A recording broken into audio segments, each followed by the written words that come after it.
encuentre, siempre yo le he dicho que se vaya al índice. En el índice usted va a encontrar el número de página y luego usted ya está. Y bueno, tanto les he estado anunciando que nos toca leer Santiago. Voy a leer los primeros versículos, pero vamos a hablar un poco de la introducción de esta carta, que esto es rápido, hermano. Yo no me meto mucho tiempo en explicar esto, porque sé que algunos hermanos se aburren, pero es un tema bien profundo con respecto a la introducción de Santiago. Amén. En el capítulo 1 vamos a encontrar el saludo, prácticamente sí el saludo, todo el versículo 1:1 es el saludo del apóstol, ¿verdad? Bueno, no es un apóstol, hermano, ya vamos a ver lo que dice ahí. Él se considera siervo, él no fue Santiago, no fue un apóstol, porque él era, ya le explico otro momento, él era uno de los hermanos de Jesús, y ellos, los hermanos de Jesús, no creían en el ministerio de Jesús. Después de que Jesús muere, Jesús se aparece a los apóstoles y a los que estaban ahí, y ahí estaban sus hermanos, y Santiago en ese momento empieza a creer en Jesús, y desde ese momento él toma en serio lo que era el evangelio. Amén. ¿Lo tiene ahí? ¿Todos tienen Santiago? Leemos entonces el capítulo 1 hasta el versículo 3. Vamos a leer, hermano. Dice de la siguiente manera: Santiago, siervo ¿de quién, hermano? De Dios y del Señor Jesucristo, a las 12 tribus que están en la dispersión. Salud. 2.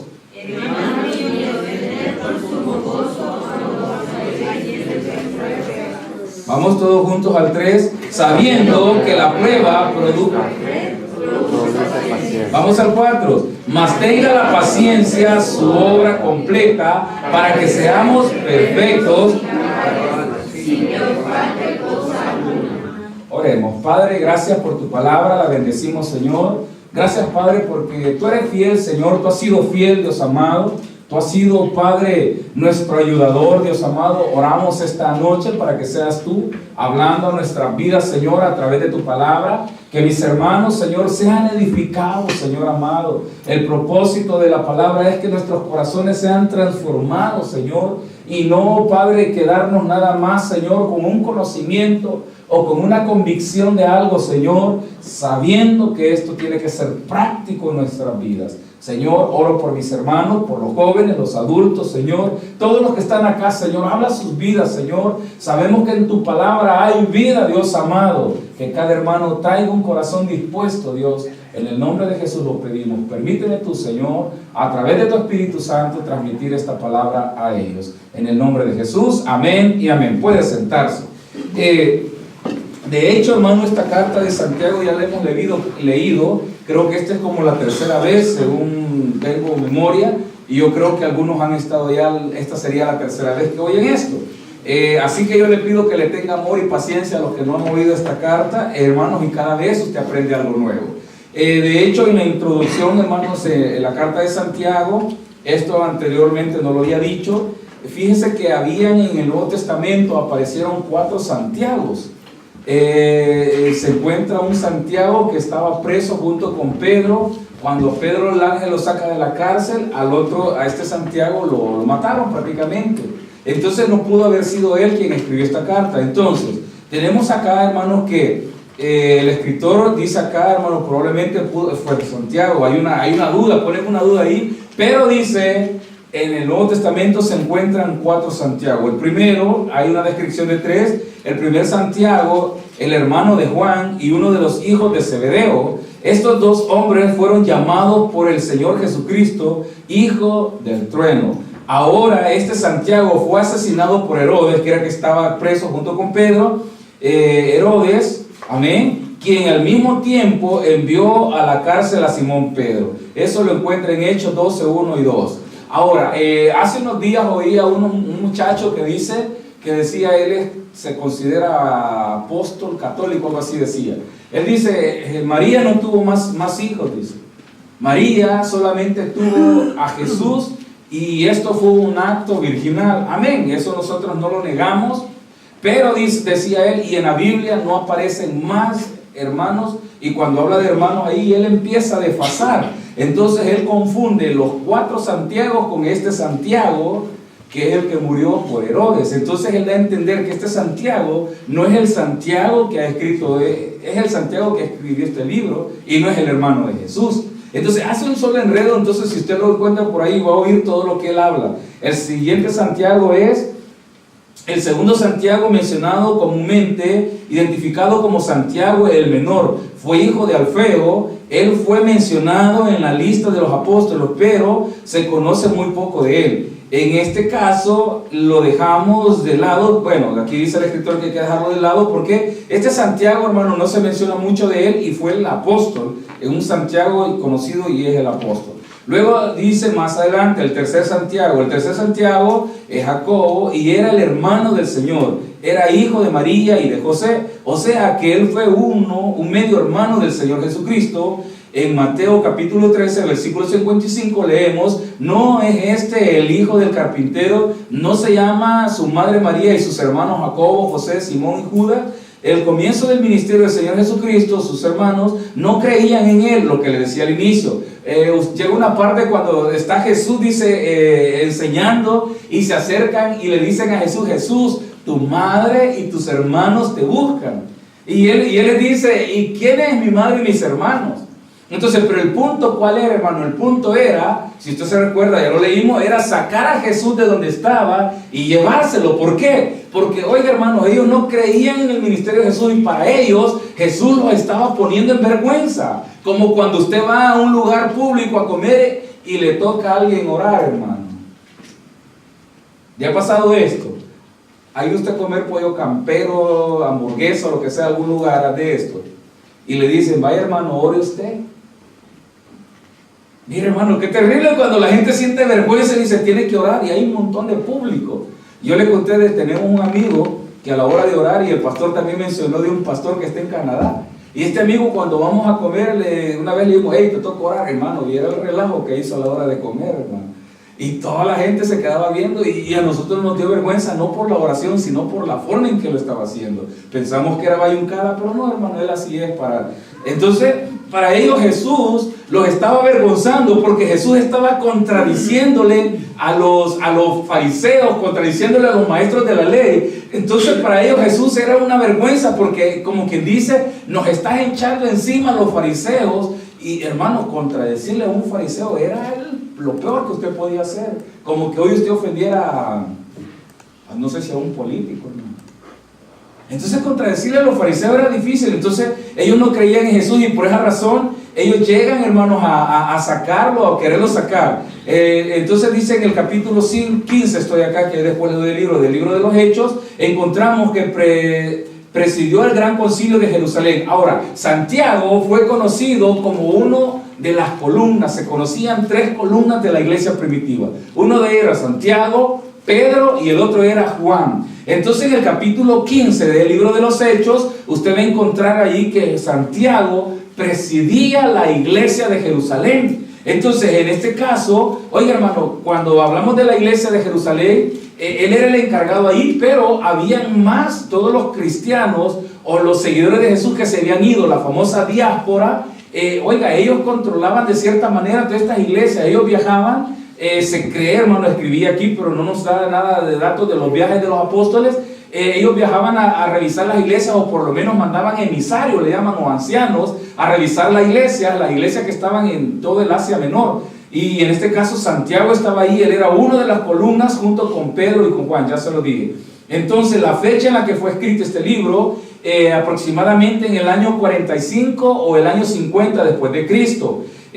Luego este Santiago se encuentra con Pablo, hermanos, y ahí Pablo expone a ellos, les expone a los 3 o a las 3 columnas, a los 3 ancianos, les expone lo que él estaba haciendo. De hecho, Pablo fue como un apóstol a los gentiles. Amén. Entonces, ahora aquí en la Biblia, en el capítulo 1, encontramos Santiago, siervo de Dios y de nuestro Señor Jesucristo. Esta frase o esta palabra usted la va a encontrar en todos los escritos, en donde el escritor siempre dice: yo soy apóstol o soy siervo. Pablo dice: soy apóstol, pero soy siervo y soy esclavo. Entonces, acá Santiago está reconociendo que él no era apóstol, Él no prácticamente no creía, se lo vuelvo a decir, pero después de que Jesús muere, él viene y cree y abraza la fe del Evangelio, porque él pudo ver la resurrección de Jesús. Entonces esto le movió a él a seguir el Evangelio, incluso a predicar el Evangelio como nunca, oiga hermanos, nunca había sucedido. De hecho, Santiago se conocía históricamente como el hombre, yo me acuerdo que le dije una vez,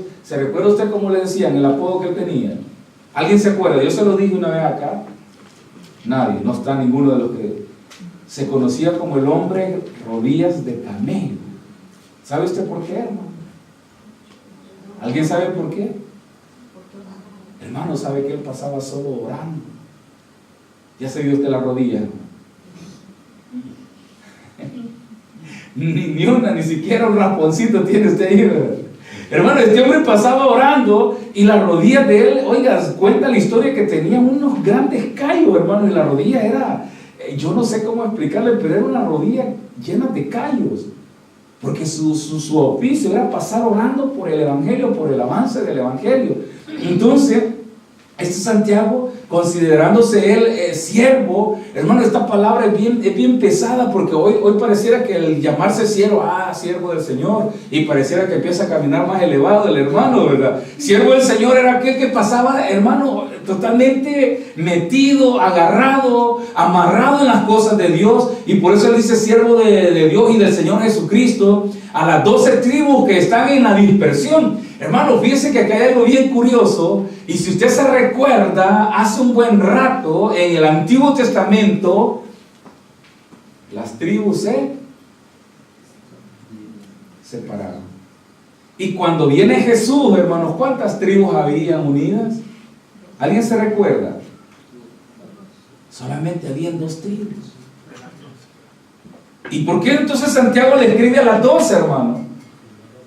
Habían 2 tribus nada más cuando Jesús viene, y yo me recuerdo que les dije el nombre. ¿Qué tribus eran, hermanos? Benjamín y... Entonces eran las únicas 2 tribus que estaban juntas y formaban lo que se conocía Israel en la época de Jesús. Era el Israel que Roma había esclavizado, era el Israel que había sido conquistado. Entonces las otras 10 tribus, ¿dónde están? No existen, no existían y no existen hasta el día de hoy. Pero Santiago viene y escribe. ¿Por qué Santiago escribe a ellos? Porque Santiago dice, en un lugar han de estar. El pensamiento y la idea ha sido siempre que en algún lugar han de estar estas 10 tribus, porque más adelante dice la Biblia que el Señor recogerá todo, oiga, va a recoger todas estas tribus, las va a juntar nuevamente. Y hermano, yo una vez les expliqué esto, ¿qué pasó con estas tribus? Se mezclaron entre las naciones. Y por eso le dije yo a usted, y cuando estas tribus se mezclan entre las naciones, es imposible que usted me diga, o que usted no piense, o que usted no crea que no lleva sangre judía. Hermano, hay un 70-80% de probabilidades que usted y yo tengamos sangre judía.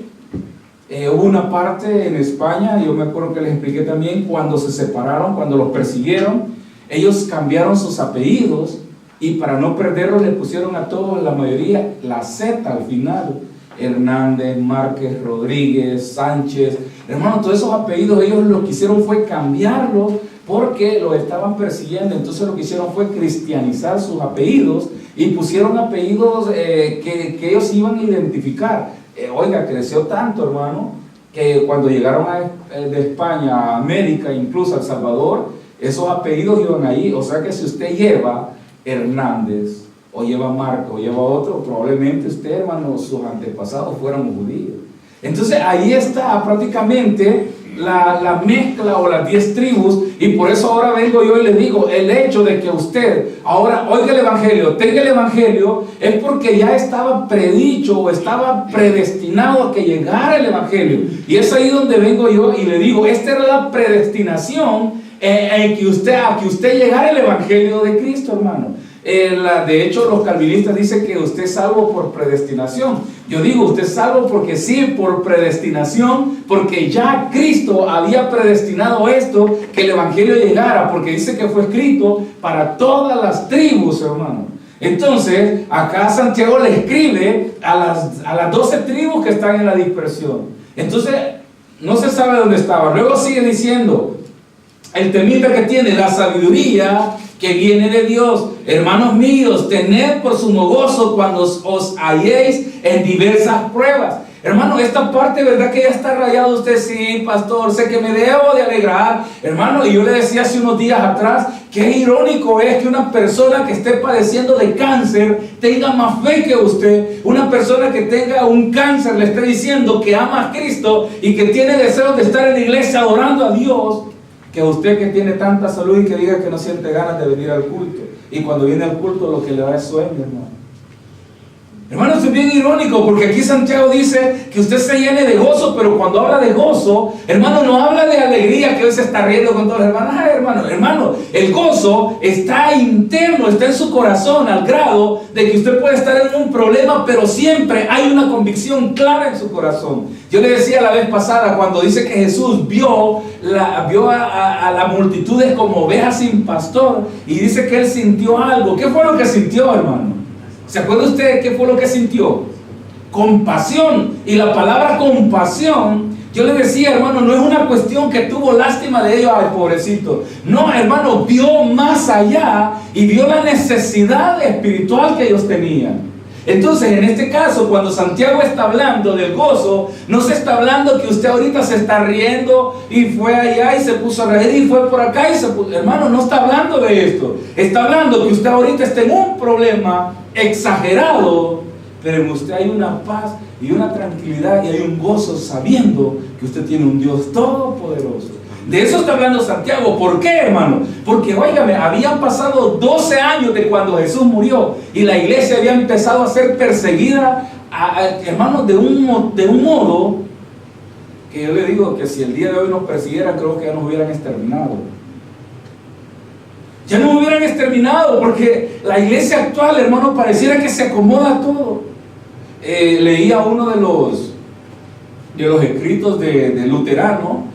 Y dice este pastor luterano, dice, la iglesia, cuando Martín Lutero peleó para salirse o protestó contra la iglesia católica, eso provocó, dice, a que se dividiera, se saliera, cuando que el propósito de él no era salirse, sino que era reformar la iglesia católica. La iglesia católica no quiso cambiar, y eso llevó a que se saliera un montón de personas y nació lo que se conoce ahora como la iglesia protestante. Dice, el tiempo ha pasado, han pasado 500 años y ahora ¿qué resulta? La iglesia católica no ha cambiado, sigue igual, pero ¿sabe qué? Los cristianos han cambiado, porque ahora se están acercando más a la iglesia católica. Yo no sé si usted se ha dado cuenta de esto. Al grado, hermano, que ahora muchos de nosotros, les explicaba este pastor, muchas iglesias cristianas están abrazando, oiga, postulados de la iglesia católica, están tratando de mezclar o mezclarse. La pregunta de él es ¿por qué? Si el cambio tendría que ser nosotros hacer que ellos se conviertan al evangelio y no ustedes y yo, nosotros, tratando de meternos hacia donde están ellos. Oiga, aceptando muchas cosas. Entonces, aquí Santiago está hablando de algo, hermano, de que hay un ataque feroz contra la iglesia. Y acá está diciendo que usted tiene que estar alegre a pesar de esto. Y esa es la parte que la gente no entiende. Dice, hermano, ¿cómo voy a estar yo alegre porque me anunciaron que tengo un cáncer y me muero mañana? ¿Alguien haría eso, hermano? ¿Verdad que es bien difícil esa parte? Hermano, y no hable, yo le digo un cáncer, pero puede ser otra cosa. Aparte de que está siendo perseguida la iglesia, yo le pregunto, hermano, examine su corazón, su mente y diga, ¿cuál es su problema, hermano? Usted sabe que tiene tantos problemas. ¿Cuál es su dificultad? Usted sabe que hay dificultades, pero ¿sabe cuál es el punto? Hacer ver y hacer entender que usted tenía una claridad del Dios poderoso al cual usted y yo le servimos. Y era lo que estaba diciendo Santiago. Vea lo que dice el 3. Sabiendo que la prueba produce cosa, hermano. Oiga, estoy en el 3, ¿verdad? Sabiendo que la prueba de vuestra fe produce paciencia. ¿La prueba de qué cosa, hermano? Y ahí viene de la palabra fe. Y usted dice, hermano, ¿qué es fe? Y usted lo puede de memoria, ¿verdad? Fe es la certeza de lo que se espera, dice usted, y la convicción de lo que no se ve. Esa parte tomamos como fe. Pero ¿sabe qué, hermano? La fe no lo deja desmayar a usted. La fe lo convierte usted en un verdadero cristiano, y el verdadero cristiano no es aquel que viene todos los días al culto. El verdadero cristiano no es aquel que lee la Biblia todos los días. El verdadero cristiano no es el que canta coritos a la hora que están cantando. El verdadero cristiano es aquel que ha aprendido a perdonar a su hermano. Hermano, porque usted y yo, oiga, es fácil que usted cante a la hora que están cantando. Es fácil que usted lea la Biblia. Es fácil que usted venga al culto, se desprenda de su trabajo y venga al culto. Pero ¿sabe qué es la parte que no es fácil? Una, que usted aprenda a amar a Dios. Y dos, que aprenda a perdonar a su hermano. Vea al que tiene al lado. Como lo ve, está durmiendo, está riendo, está triste, está cansado. Pastor, tiene cara de hambre. Y dígale, perdone. Hermano, porque el verdadero cristiano, oiga, hermano, la fe, ese verdadero cristiano tiene fe. Y esa fe que hace, esa fe nos cambia. Hermanos, la fe nos cambia a pesar de la necesidad. La fe nos cambia. La fe crea un impacto primeramente en su vida y segundo lugar en la vida del que tiene al lado suyo. Yo siempre le digo, usted no puede estar aquí de una manera y en su casa es otra. Usted no puede estar, hermano, amando a medio mundo en la iglesia y a sus hijos no los ama. No puede estar amando a los hermanos, a los niños que no son sus hijos, y llega a su casa y a sus hijos los odia, ¿verdad? A la gente, a las hermanitas le ríe, ay, hermanita fulana, ¿cómo está? Y a su esposa le saca los dientes como no tiene idea. Hermano, óigame, el evangelio, la verdadera fe que hace, produce ese cambio y me hace entender, mis hijos, sus esposas, sus hijos, empiezan a ver en usted aquello que Cristo está produciendo. Y eso, hermano, va más allá y llega hasta afuera y la gente empieza a ver lo que Dios está haciendo en usted. Amén. Hermano, no se trata de que usted vino al culto ahora y usted es bien cristiano y toda la gente lo vio llorar, ¿verdad? Y alguien le ofreció un fasoleto. Tome, hermano, quite el fasoleto, límpiese la lágrima. Y en la casa, hermano, ¿qué está haciendo? Mire, yo siempre digo, hay hermanos que se dedican a oír música que no es cristiana. Y yo digo, hermano, ¿y será que su verdadera fe le produce eso? Oiga, hablábamos acerca de la conexión que hay con el mundo. El mundo me atrae, el mundo me sigue llamando, mi verdadera naturaleza me sigue atrayendo, pero llega un momento en donde Cristo llega a mí, cambia mi vida, cambia mi naturaleza y me hace buscarlo y oírlo a Él. Amén, hermano. Óigame, esa naturaleza transformada, cambiada por Dios, me hace buscarlo a Él. No me hace sentir carga por la casa de Dios. No me hace sentir triste cuando vengo a la iglesia. No me hace sentir enojado cuando me dicen, hermano, tienes que ir al culto ahora. Hermano, la verdadera fe hace eso. Por eso dice, sabiendo que la prueba de vuestra fe, y la palabra probar, hermano, ¿qué es? Probar no simplemente puede llamarse un problema que tenga. Fíjese que cuando usted quiere probar algo, yo me recuerdo que donde yo trabajaba hicieron un edificio de todo de hierro, metal, hermano, las columnas de metal. ¿Y sabe con qué lo probaron, hermano? Con corriente.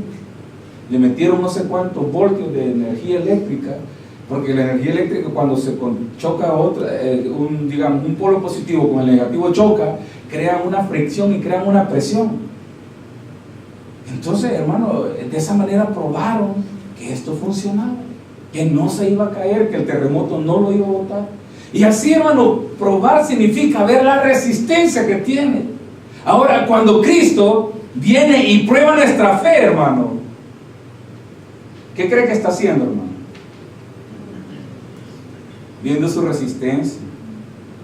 Y oye, ¿sabe qué es lo bonito? Que Él le quita la prueba en el tiempo que Él cree conveniente quitarse. No cuando usted dice basta y se tira a llorar. Ay, hijo. Mire, yo siempre le digo, hágale caso que en el camino del cristiano usted va caminando, llega un momento en donde encuentra un gran bache, o encuentra un gran hoyo o un gran barranco. ¿Alguien fue alguna vez a la puerta del diablo? Yo no sé si usted subió hasta arriba, a cualquiera de las dos montañas. ¿Alguien subió? Sí, ok. De hecho, hace rato yo estaba en una brigada, se llamaba de rescate, y nos hicieron bajar de una de las peñas, hermano, pasar colgados a la otra y de esta pasar a la otra. Mira, un solo relajo. Y ¿sabe qué? Hubieron compañeros que se quedaron y no pasaron. Pero el punto era, hermano, que ellos tenían que graduarse. Y para graduarse tenían que hacer esto. Entonces tenían dos opciones: o te gradúas o te gradúas. Entonces le digo, en el cristianismo, o pasa el bache, hermano, o lo pasa. Porque usted va a estar siempre en el mismo lugar. ¿Por qué? Porque el evangelio es un proceso en donde usted debe de entender que tiene un Dios poderoso. Y eso es lo que está tratando de hacerle entender el apóstol Santiago. El escritor Santiago, no era apóstol. Está tratando de hacerle entender a usted que tú tienes un Dios poderoso, el cual no lo va a dejar jamás. Aunque venga la prueba, Dios no lo va a dejar. Aunque venga la dificultad, Dios no lo va a dejar. Y eso es lo que está diciendo en el 2, hermanos. Tened por sumo gozo cuando se hallen diversas pruebas. ¿Qué diversas pruebas, hermano? Mire, ¿cuál es la prueba más grande que le ha llegado a usted? No tener documentos, no tener trabajo y no tener donde vivir aquí en este país como extranjero. ¿Será así, hermano? Mire, hermano, qué feo no tener trabajo. Y usted anda y se mete en la bolsa, saca la bolsa y todavía la sacude, que salga y no sale nada. Y no tiene que comer, no tiene pasaje. ¿Qué más no tiene, hermano? Zapatos. Pero ¿sabe qué hacemos nosotros los cristianos, hermano? ¿Para qué me vine? Mejor me hubiera venido para Italia, allá estaba mejor. Hermano, si usted se vino para acá, yo siempre le digo, fue un propósito de Dios, porque usted allá en El Salvador, donde estaba, no seguía o no oía el evangelio, mas acá, por la necesidad espiritual y la necesidad material, Dios lo ha traído a una iglesia. Y a través de estar en esta iglesia, Dios va a cambiar su vida, porque oiga, Dios lo ha traído a usted con un plan perfecto y un propósito perfecto. Y Dios no se equivoca. Ahora le digo yo, ¿será usted, hermano, que debe alegrarse en las diversas pruebas que tiene? Sí, dice. Yo espero verlos, hermano, hasta el fin de los días. O me muero yo o se muere usted, hermano, uno de los dos, hermano. Pero yo espero verlos siempre, hermano. Yo siempre digo, mire, en el camino se nos quedan muchos hermanos y la pregunta es ¿por qué? Pastores, que debo de trabajar.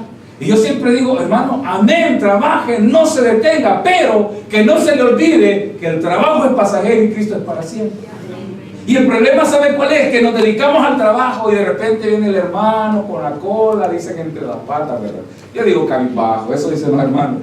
Y viene el pastor, se me murió el viejito. Y ahora, no sé, a esperar que salga otro para matarlo. Hermano, porque los viejitos duran ¿cuánto? Lo máximo 4 años, ¿verdad? Mucho, 4 años, y a los que sobrepasan son 5. Y después de eso, hermano, usted se quedó sin trabajo.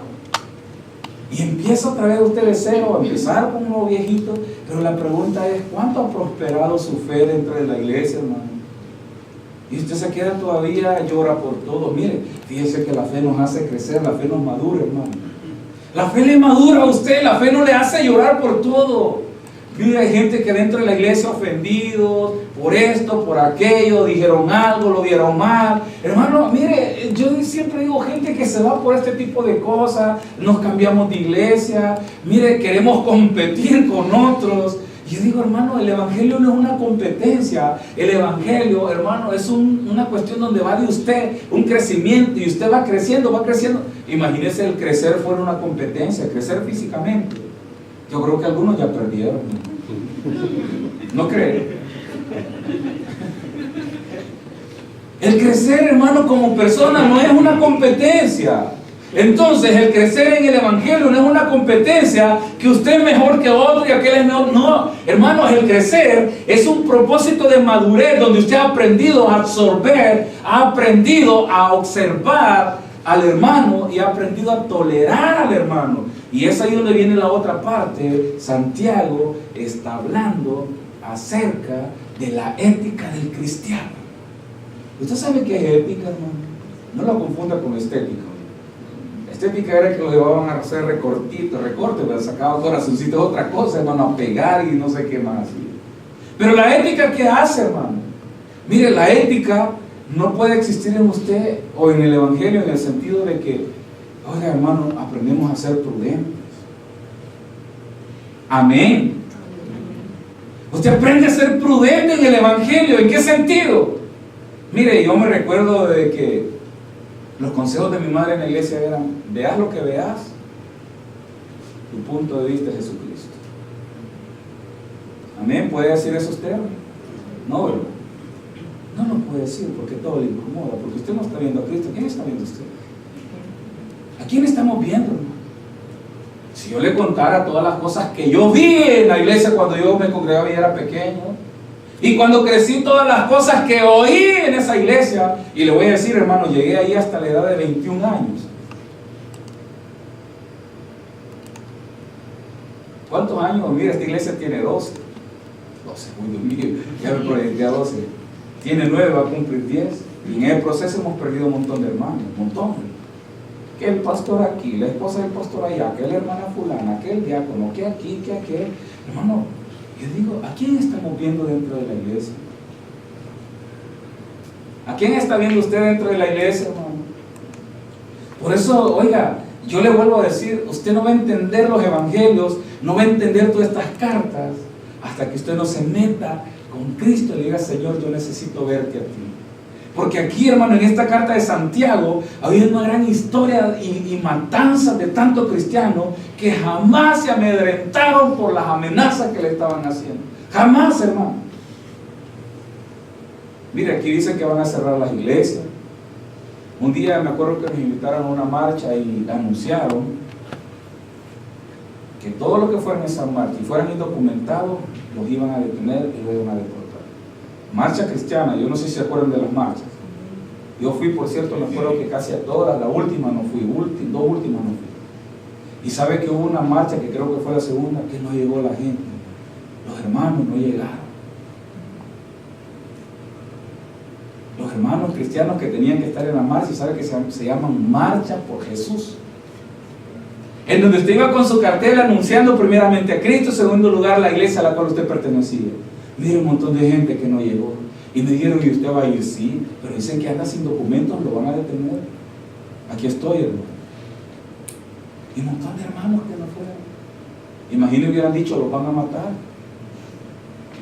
Siga leyendo. Estamos en el 3. Sabiendo que la prueba de vuestra fe, o sea, probar lo que usted ha creído, produce, ¿qué cosa, hermano? Paciencia. ¿Qué cosa es la paciencia, hermano? Ya la conoce, está aburrida. Ah, sí, pastor, ya sé qué es. Hermano, ¿qué es la paciencia? En el Evangelio, ¿qué es la paciencia? Porque paciencia es una cosa, lo que usted, yo espero, yo todavía soy paciente. Sí, hermano.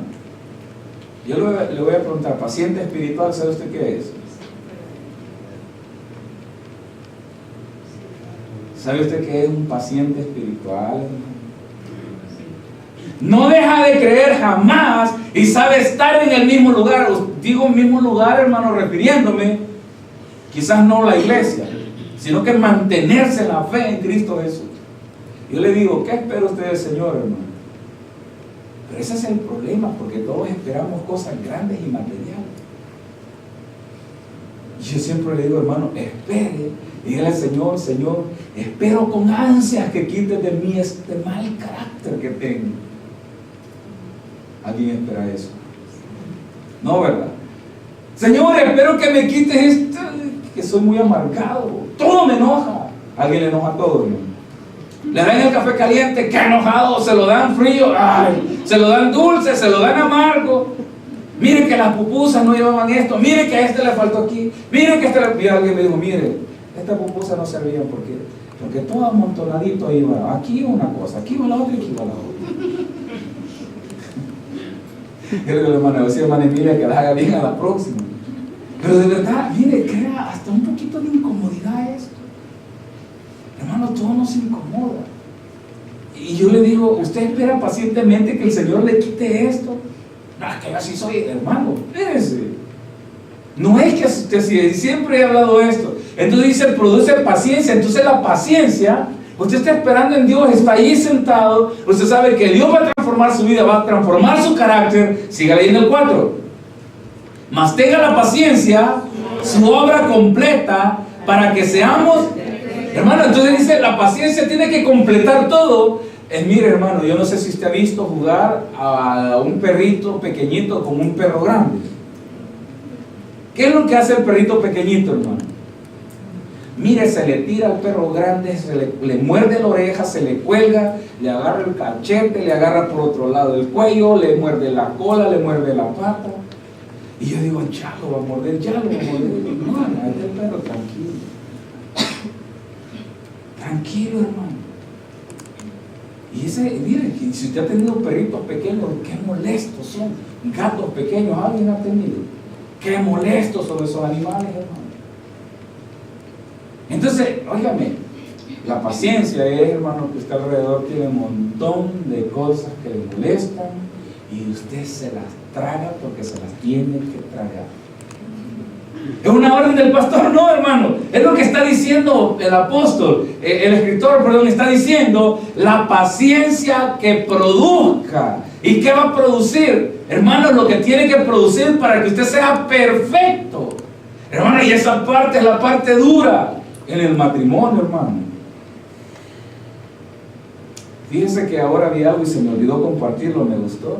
En donde dice el muchacho, yo me casé, dice, pensando que yo no sé si alguien lo vio, me iba a tener la comida lista, me iba a tener planchada la ropa cuando viniera. Y empezó a decir todo ahí. Y después dice, yo pensé que casándome con iba a tener libertad, me iba a poder ir con mis amigas, me iba a dar dinero. Y empieza a decir todas las cosas.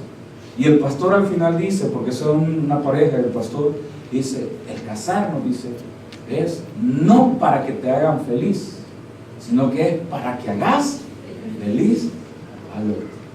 Amén, hermanos. Ve. ¿Verdad que, hermana, usted se casó para que, oiga, no para que le hicieran feliz? Amén. Si usted tenía la idea esa, para ser libre como el viento, voy a andar. Mire, hay personas que se casan porque como la mamá no las deja salir, se casan y me va, pues sí, ¿usted cree que no va a tener dinero el marido, verdad? Y el buchito la va a tener. ¿Y para dónde vas? Le va a salir peor que la mamá, hermano. Amén. Si está pensando en casarse, no lo haga, oiga. Me voy a casar. Mire, esa es la parte más dura de los bichos. Mejor me voy a casar, dice, me voy de la casa. Dice, nuestro pastor decía algo, el pescado 3 días fuera del agua.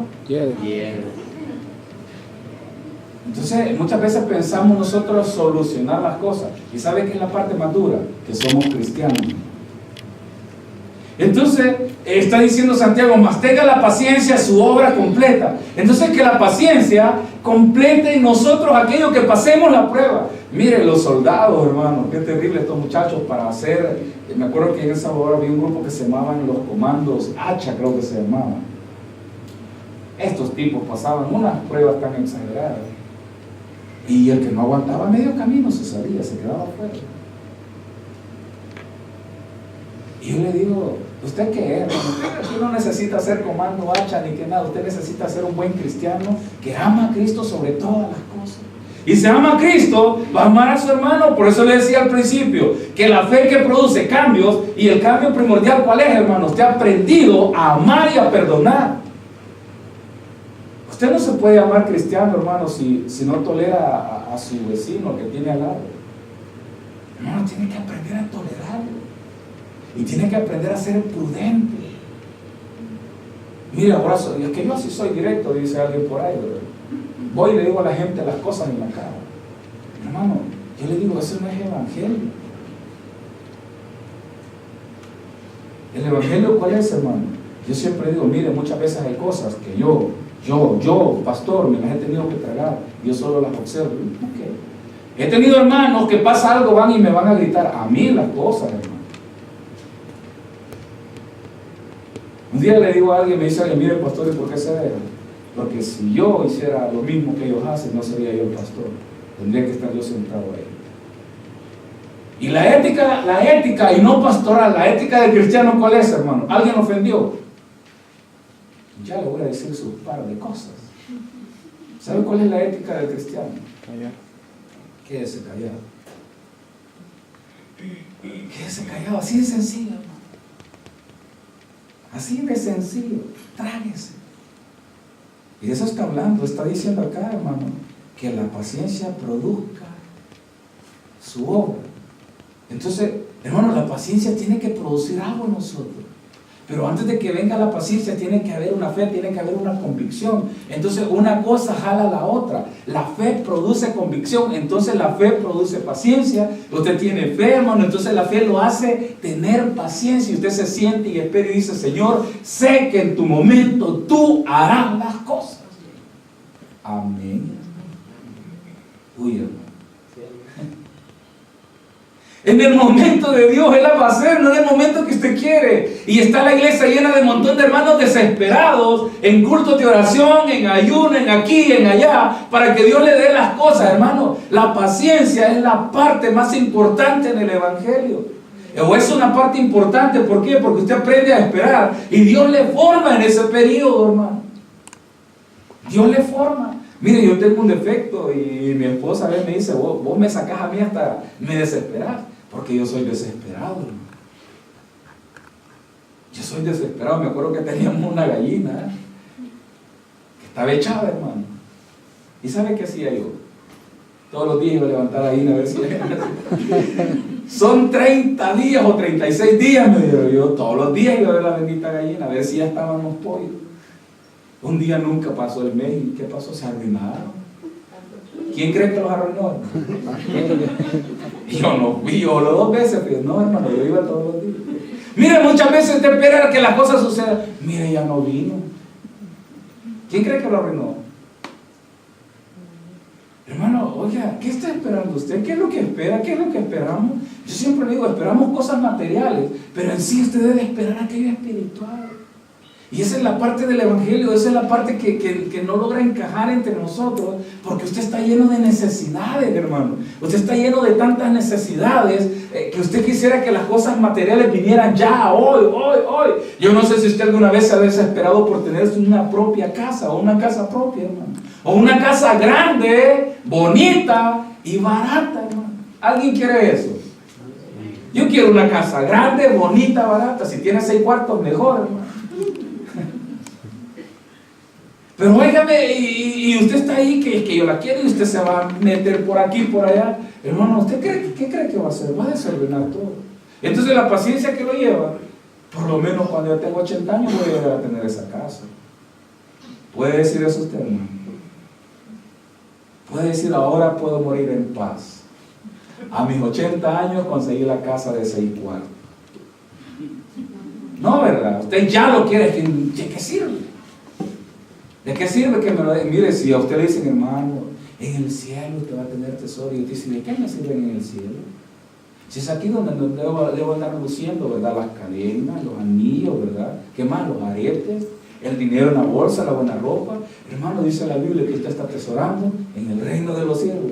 Y muchas personas dicen: no, yo lo quiero aquí. Hermano, usted y yo estamos aquí atesorando en el reino de los cielos. Pastor, y no puede ser aquí. No, hermano, yo no se lo puedo decir. Yo lo que le puedo decir es que si usted ama a Cristo, búsquelo con todo su corazón. Y yo no le digo, hermano, que soy enemigo de las riquezas, no. Pero cuando usted tiene las riquezas y Cristo no está ahí, hermano, esto lo saca a usted de los caminos de Dios. Entonces dice el 4: mas tenga la paciencia su obra completa, para que seamos perfectos y cabales, sin que nos falte cosa alguna. Mire qué bonito cuando usted encuentra a una persona exacta, perfecta, como usted quería esa persona para casarse con él. Amén. No la ha hallado todavía nadie, dijo amén. Este le faltaba una pata, este un ojo. Hermano, pero el problema ¿cuál es? Porque no esperamos en Cristo Jesús. Y si esperó. Entonces yo le digo, muchas veces Dios nos mete a prueba, y a través de esto Dios quiere, vamos a ver que es cierto, que tanto lo amas o la amas. Mire qué feo cuando una pareja joven se casa y de repente se enferma él o ella, hermano.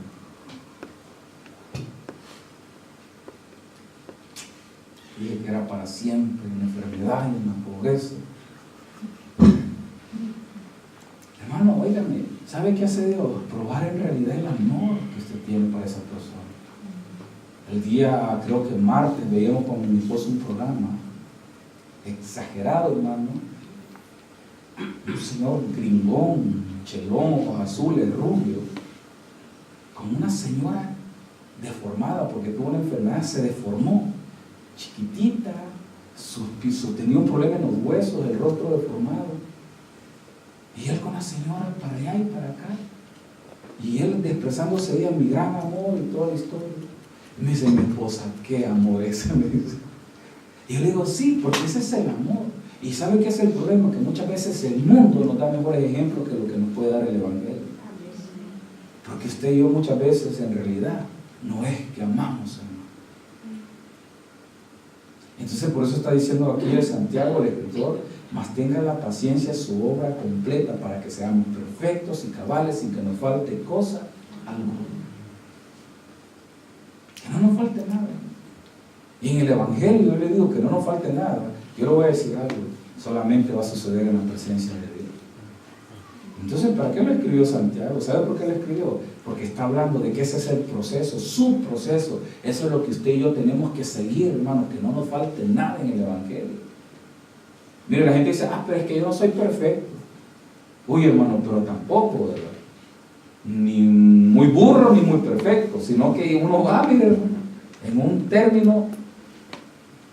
Usted fue a la universidad y no aprendió a escribir. Usted fue a la universidad y no aprendió a hablar. Entonces la pregunta es, ¿y a qué fue? Le dicen. A nada. Usted viene al Evangelio y no aprende a amar. Usted viene al Evangelio y no aprende a perdonar. Usted viene al Evangelio, hermano, y no pasó nada en usted. La pregunta entonces, ¿a qué vino?